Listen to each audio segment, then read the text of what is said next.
We're going to be talking about 8 takeaways from this book, The Secrets to Singapore's World-Class Math Curriculum. We're going to talk about how to become exceptional in math. I believe that America has what it takes to become a powerhouse of mathematics and learning.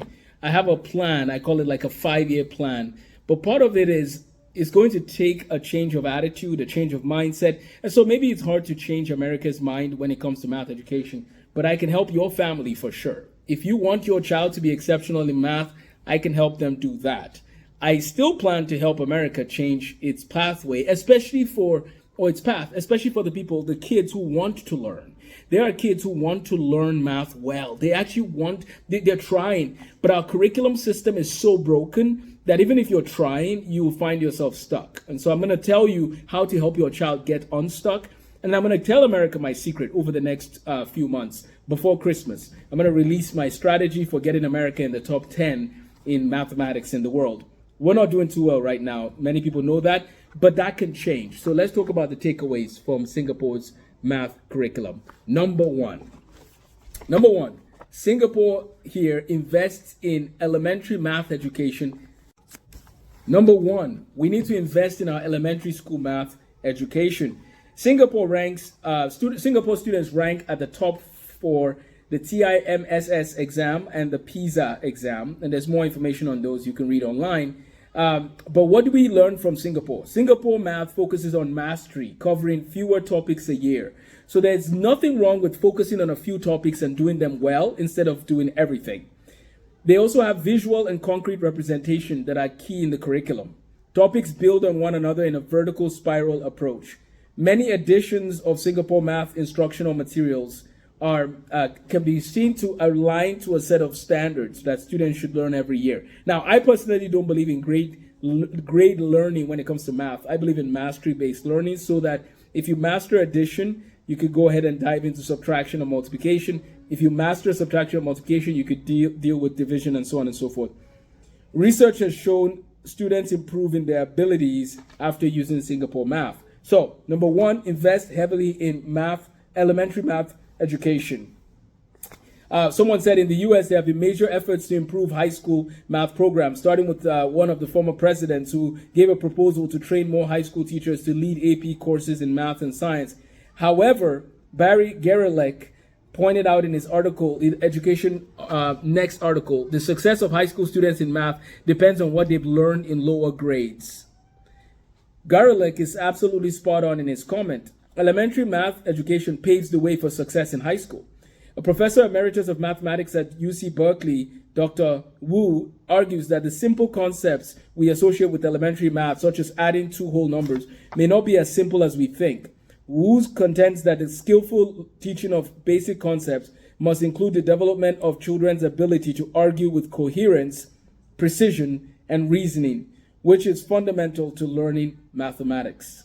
So, without a solid foundation of basic concepts, children are going to find it difficult to keep up with middle school and high school math. It's important that we take time to discuss what is mathematics. What is this thing even? And so Leonard Euler in his book, The Elements of Algebra, does an excellent job of defining what math is. We need to expose our students to the great mathematicians, the writings of the great mathematicians. This is very essential and key, especially if we're going to teach math from a classical perspective, which integrates, I would argue, the history and philosophy of math.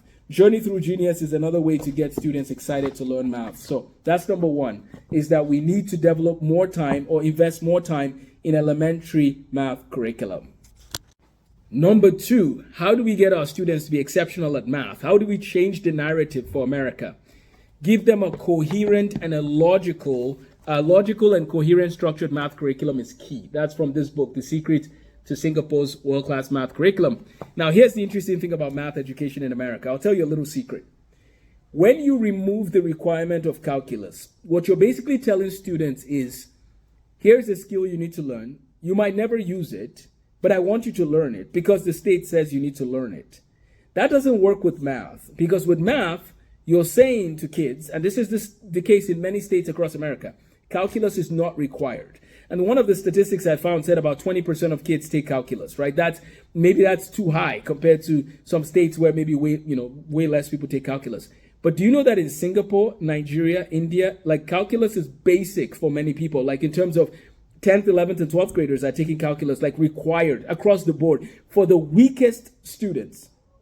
Those students who are exceptional in math actually take a class called advanced math. We call it further mathematics 1 and 2. So in America, you've lowered the bar, and I'm not going to get into details of this. I don't know why, but parents, if you want your kids to flourish in math, they should do calculus. So if you have a clear, coherent curriculum like counting to calculus, you are more likely to get to the destination. You're more likely to excel in math. And so that's number 2. We need a logical and coherently structured math curriculum. If you have this, it will help a lot. Teach kids addition, subtraction, multiplication, and division. Teach them fractions, decimals, percents, ratios, and proportions. Teach them basic equations, graphing, inequalities. Teach them basic systems of equations and polynomials and so on. Build. There's a story. Math has a wonderful story. And that's why I love Journey Through Genius, which we'll talk about in my course, Counting to Calculus, more and more. So that's number 2. Get a logical curriculum. Children are generally curious to start with. So why don't we emphasize problem solving for our students? We should emphasize problem solving. And so part of it here is if students have a logical curriculum, if students have a solid foundation in the elementary school years, and even while you're teaching them in the elementary school years, focus the time on teaching them problem-solving techniques. Show them different ways to tackle problems, right? They need to understand the problem, make a plan, carry the plan out, check their answer. Does the answer make sense? There were a group of students that were working on problems today, and one of the things they're working on is, let's say you had something like 199 plus 199 plus 199. I told them one way you can look at it is you basically do 200 plus 200 plus 200 and then subtract 3 because you added 1 to those 3 numbers to get 200, right? So you're thinking about it. That's one thing you can keep in mind. So teach them problem-solving skills. The number 4 takeaway from the book, procedures are important, but they do not have to be memorized. I think it's important to teach students how to derive the things that they're working on. A good math education must not only include the teaching of concepts, but it has to also show students the nature of mathematics through the organization of lessons and presentation of how processes and procedures are integrated to solve abstract concepts. When children are presented with a comprehensive view of math and a clear picture of how all the components work together, they will not need to memorize the procedures. I think there's no way around number 5. Students need to practice, practice, practice. And I would argue they need to use deliberate practice, which is something that Anders Ericsson talks about in his book, Peak. Dr. Anders Ericsson talks about deliberate practice. We need to teach people how to practice. Practice is important, but sometimes we only practice when something matters to us. So let's do our best to show how the math concepts we're learning applies to real life. Let's use math history to show how we came across, how we learned those concepts. How did we come across logarithms? Why are they important? And then we encourage the students to practice, practice, practice. One of the big things that students have to face is number 6, students have to take tests. So we need to teach them how to take tests so we can integrate test-taking techniques into math lessons. Find ways to help your students learn how to make mistakes without feeling bad about making those mistakes, right? I know some students who don't want to try the problem because they think they're going to make a mistake. And if they make a mistake, that's a problem. No, many math problems, when we solve all these problems, people didn't just find the problem and solve it the next day. It took time, they made mistakes, they tried again. So let's teach our students to learn how to take tests. And let's give them low-stakes tests and quizzes to just get them comfortable with trying and then help them learn how to tackle tests in general. Because if somebody has mastered principles but they don't know how to take tests, they might have another issue we need to deal with. Number 7, develop children's mathematical mindsets. I think Carol Dweck's book does a good job of talking about mindsets. But that principle is key, right? Don't allow failure to stop you from trying again. Don't think that you are born without a math brain, quote unquote. So give yourself the opportunity to keep trying. Have a growth mindset when it comes to mathematics and use deliberate practice to keep improving upon how you learn.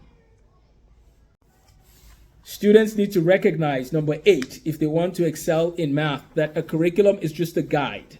Now, I use the Counting to Calculus curriculum framework with my students. We have a book that we use as a guide. We also have a curriculum that I've put together that takes students from basic math all the way to calculus. And they could do that in as little as 1 year, but 3 years is more of the slow pace. If you want to take slow pace, you could take the whole 1st to 12th grade math and condense it to 3 years in America. But whatever curriculum you use, remember that it's just a guide. You need to remember the goal. And I would encourage students to remember what the goal is. Personally, I would say everybody should plan to get to calculus. No exceptions. And that's so that you can see how everything comes together. Let me know if you have any questions. Subscribe for more. Have a blessed day.